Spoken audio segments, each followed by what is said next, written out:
can I just ask you, from your vantage point as the chief executive at ITV, do you class yourself in the category of the vast majority of people who seem to know what was going on, or are you telling us that everyone else knew what was going on, but somehow you and perhaps Holly Willoughby were the only ones who did not know?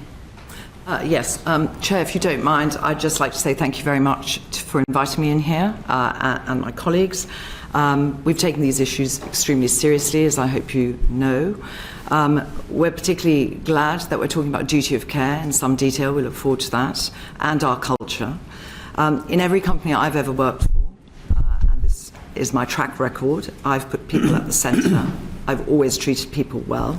I've always wanted people to come into a place where they feel comfortable, where they can speak up, where they can speak out, where they can be themselves, and where they're happy to come to work.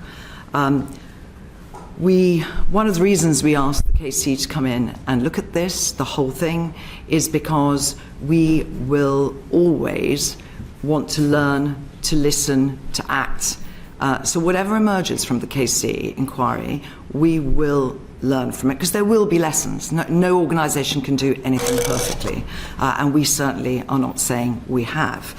I think the KC coming in kind of demonstrates our commitment to improving and involving everything we do at all times. A good example of that is actually duty of care, where since 2018, since I joined actually, and we reviewed it, we've strengthened it significantly, and we will talk about that in some detail today. Another reason goes to your point about who knew what. Another reason for welcoming this is that there are huge numbers of opinions, there's speculation, there's rumours, there's misinformation out there, and we look forward to making clear the facts that we know. So thank you again. I'm just going to go straight to your question about the common theme. The people that have said they knew would only have heard rumours about it. If any one of the individuals you have named or referenced had come to us and said there is evidence that there is a relationship between Phillip Schofield and person X, we would have, with evidence, we would have been able to launch a formal investigation, because the imbalance of power, the imbalance of dynamics in that relationship makes it deeply inappropriate. And we have policies that say that very clearly. And so one of the things you, I hope, will see as we go through this is that we worked very, very hard for many, many months, in fact, until recently, to ask people, not just Phillip Schofield and Person X, but people in production, if they knew something was going on.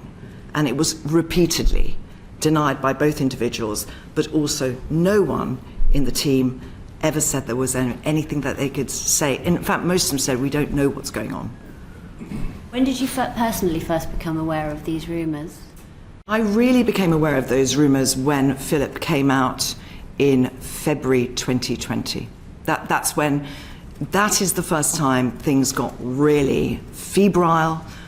Social media was awash with, some extremely nasty comments about Phillip, as you'd expect, but also just a whole swathe of things about him as a person and his, there was a lot of speculation and rumour out there. So in February 2020 is when Kevin and I spoke about it, and we actually started looking at it in December 2019, but it ramped up considerably. The kind of noise out there ramped up in 2020. What you're basically saying is, like the vast majority of people within ITV, you were aware of the rumours about this relationship, but following investigation that you were carried out and the denials that you received from all parties, you were satisfied that the rumours were entirely false. Is that correct? What I'm saying is that I don't know if it's the vast majority of ITV. You've named three people, I think, high-profile individuals who say they knew. If they knew, why didn't they say something to Kevin? Kevin has conversations with all of those people as talent all the time. So, number one, I don't know if it's the vast majority of ITV people. I don't accept that.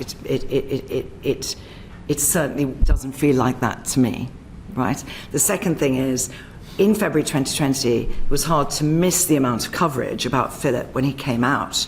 And therefore, I obviously knew in social media in particular that there was a huge amount of comment about him being gay, how long had he been gay, how long has he lived a lie, there were all sorts of aspersions that crossed over to his brother. There was a lot of very, very horrible stuff out there, and I think we said we need to just establish whether this is rumour and speculation and malicious, or whether there is something we need to worry about here.